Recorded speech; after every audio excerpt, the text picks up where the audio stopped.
So yeah, growing up, I think I was a bit of a weird kid. The thing I wanted most of all, first off, was to be in the NBA, right? Then I remembered I'm an Indian kid who couldn't jump. And that was behind me, but that's not the weird part. The second thing I wanted at 17 was to have a girlfriend, right? Again, not weird, typical. But the third thing about me was I actually liked the HSE. That is weird. That's not normal. But I think the reason why is because, growing up, I watched Hawkeye Pierce in MASH. I wanted to be a doctor, someone who could help people, someone who could do that and hopefully make them laugh as well. But then, year 12, I guess it started getting to me. My basketball training sessions went from 5 times a week to 3. Yeah, it's year 12, I gotta study, I gotta make that happen.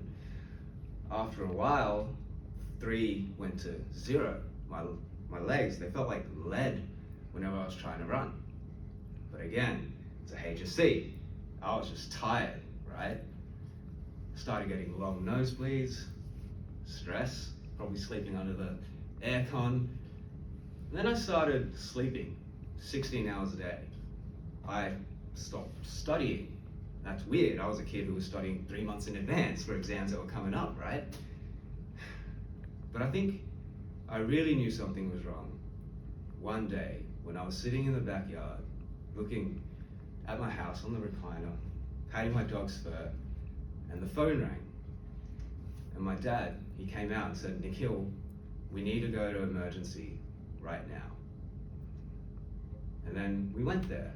And emergency, there's people screaming, people in pain. I went straight through. That's a bit weird, right? And I saw something on my notes, acute bone marrow failure. And I'd read a book growing up called 1,000 Paper Cranes. It's a story about a girl who'd, she'd survived the Hiroshima bombings and she had leukemia and she tried to cure herself by, creating 1,000 of those paper planes. And I looked at my dad and I said, "Dad, is that leukemia?" He looked me dead in the eyes and he said, "No." 2 days later, this Einstein-looking man that I'd never seen before told me, "Nikhil, the good news is you're 17 and you have leukemia. But the bad news is you're 17 and you have leukemia." And I cried for days. Everyone around me was telling me, "Nikhil, you're brave, you're courageous, you're strong, you can do this, just be positive." But what did they know? I was just told at 17 that I probably wouldn't live to see 21. When I asked my doctors what are my chances, 10 to 20% that I'd live the next 5 years. I pulled myself out of it. I was telling myself I gotta be strong. I started reading all these books. But at the same time, all that I could see in my future was pain and probable death. And I kept trying, I kept staying in that downward spiral. But the thing that got me out of it was one day this thought experiment. Let's take a step back and look at what had happened to me as if it had happened to someone else. What would I tell that person to do instead? And I think from there, for the first time, those away. And I was able to see things a bit more objectively. And you know what? I saw, it sucks that I have cancer, it sucks that I have it so young, but in the end, I've got it now. I can't go back and change that, no matter how much I wanted to. But at the same time, I still had so many things in my way that would be terrible.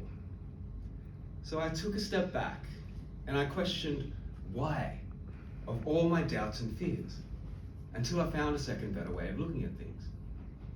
Why was I afraid of all that chemo? Yes, it was gonna suck, but wasn't it also medicine? The thing that could get me out of this? Yeah, it sucked. It was terrible that I got cancer at 17. But didn't that also mean I could get the hardest treatments possible, that I could bounce back, that instead of having a family to look after, instead of having to make money, I had people to look after me? So maybe the bad news was I was 17 when I had leukemia. But the good news was I was 17 when I had leukemia.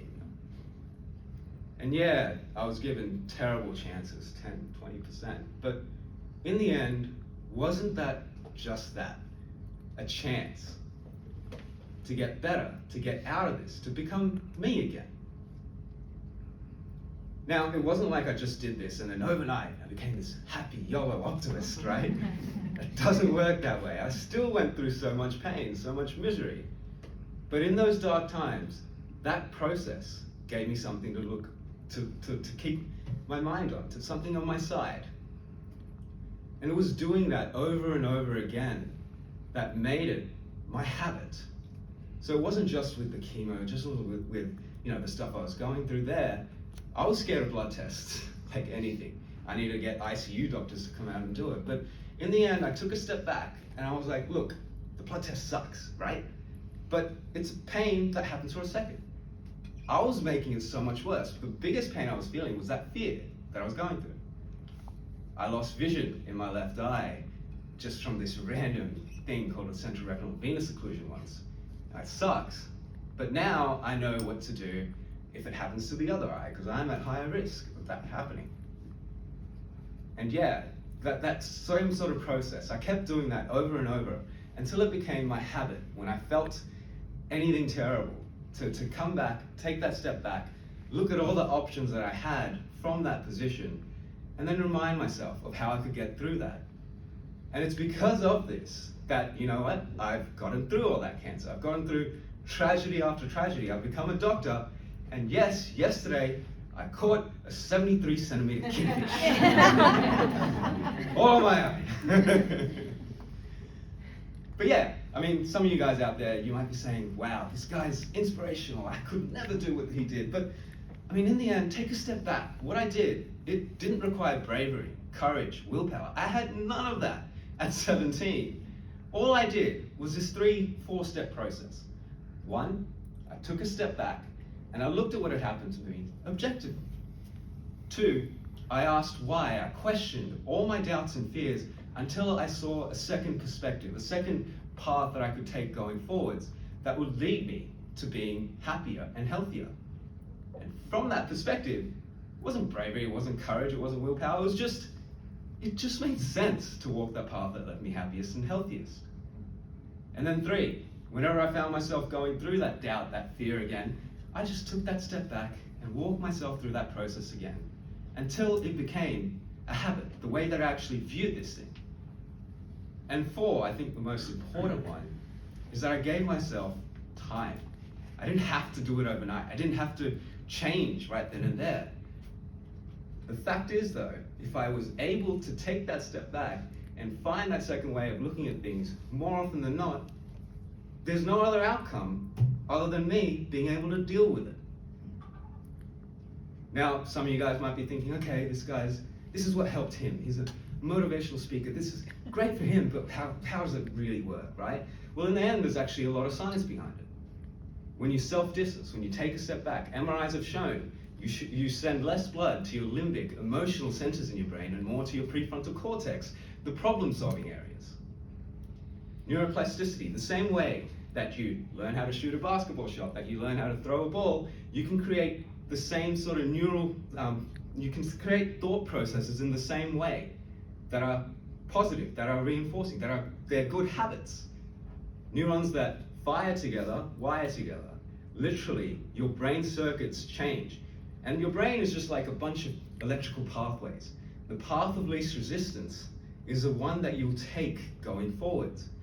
So it becomes easier to do, no matter what you're trying to do. And I think the last point I want to say is it's not just something that you can, use to help yourself get out of terrible situations. It's not just something that helps you build resilience.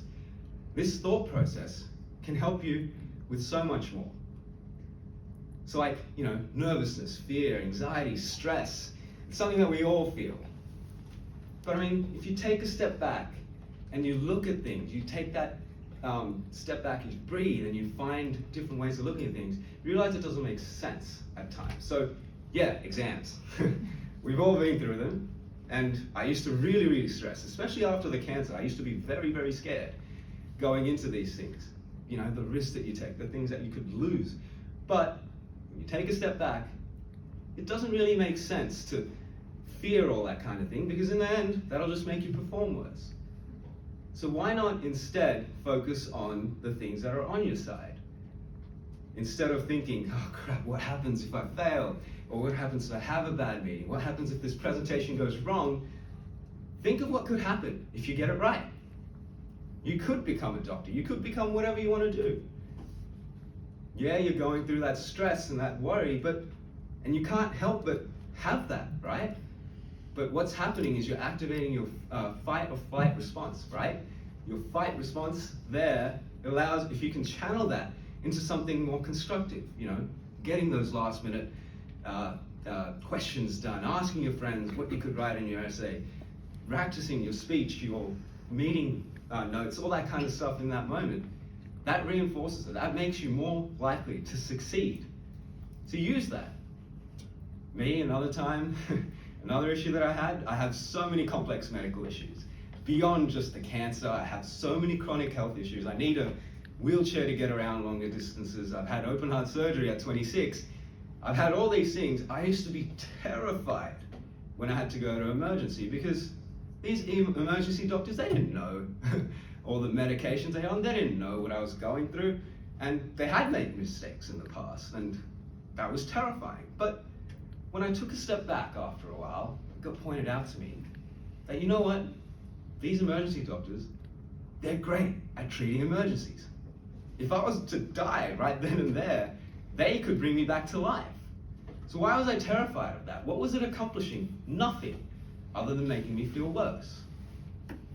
My doctors in the background, they were talking to them. They were making sure I was getting the right treatment. I was on the right path to being good. And you know what? At times you can't do anything, right? I've given them my history. I've given them that Google Doc that I have with it's bloody 4 or 5 pages long, with all the medical history, all my medical issues. I've done all that.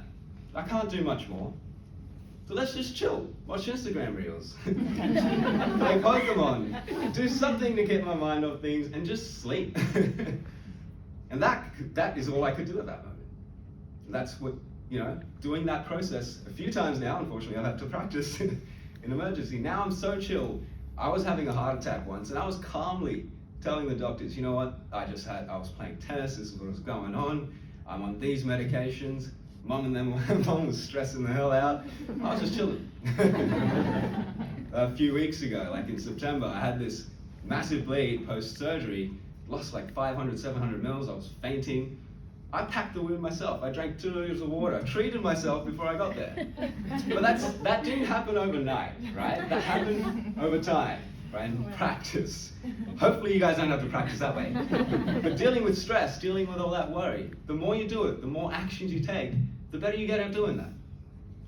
Changing habits, forming new ones. So not pointing out at anyone in the room, but weight loss, that was something that I had to do at one point because post, all the bone marrow transplants that I had so much autoimmune sort of attack process going on. So they put me on steroids, as you can see. But no, unfortunately these steroids were the bad kind, right? They make you stressed, they make you worry, they keep you up. And the other thing they do, if a bunch of you guys have probably been on prednisone, corticosteroids at some point in your life, they make you gain weight. You know what? I hated that. I knew that it was not good for my health. And I was trying to lose weight. I was going on diets. I was trying to jump into boot camps, boxing, trying to jump back into my old basketball routine, going to the gym. But then, everyone's tried it, right? We hate diets. I had to do it. I didn't want to do it. And then also, often I'd be going back to hospital. Often I couldn't maintain those things. But then I took a step back and I thought to myself, why do I have to do this overnight? Weight loss, it actually happens best when you do it over months, years. That's how long it takes. Why was I forcing myself to do things I didn't want to do when I could make it so much easier on myself instead? So food, instead of, oh crap, I gotta do this diet, oh bloody kale again. Instead of that, I decided, you know what? Yes, I do enjoy my food. I do enjoy curry, Indian. I do enjoy whatever I wanted to eat, right? KFC, all those kind of things. But was I really enjoying that last bite? Was it just doing it to finish the plate off?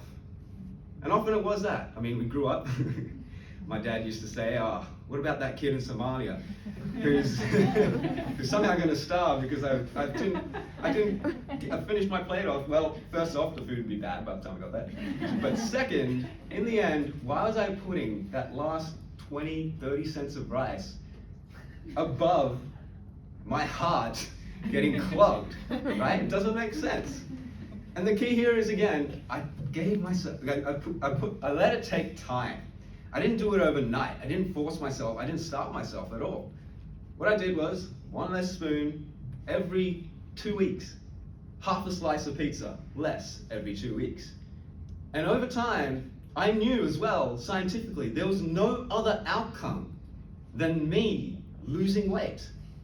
And I dropped 43 kilos in 9 months. And the main thing is, I never gained it back. And that's while on corticosteroids, like a good dose of it, the whole time. I didn't have to change the food that I ate as well. Instead of like, oh, I gotta finish this bag of chip bucket. Instead of that, uni student that I was, I used to scab food off others. But also, I just had that taste, and then I reminded myself, you know what, take a step back. I love the food, but I hate that bloated, oily feeling at the back of my throat. So let's slowly enjoy what I wanted to, and let's still have what I wanted to eat without torturing myself.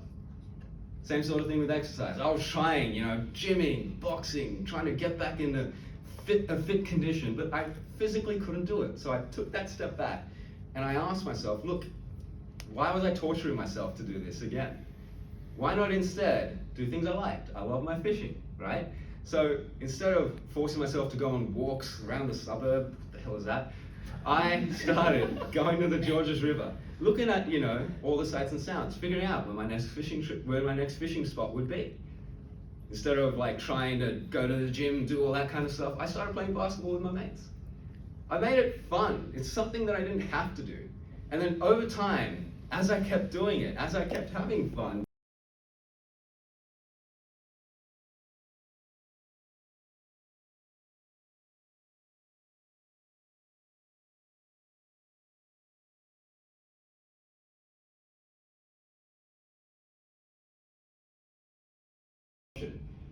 instead of just going through, I had a year of medical school knowledge under my belt. Instead of just going through, the treatments that were there and looking at the options, I decided, you know what, let's go to clinicaltrials.gov. Let's see what's actually coming out and that'll be a reality in the future. Let's evaluate those options as well as the other options that I had. I wrote up a little document, pitched it to my doctors, and they actually got me on a treatment called azacitidine that I used post-second bone marrow transplant.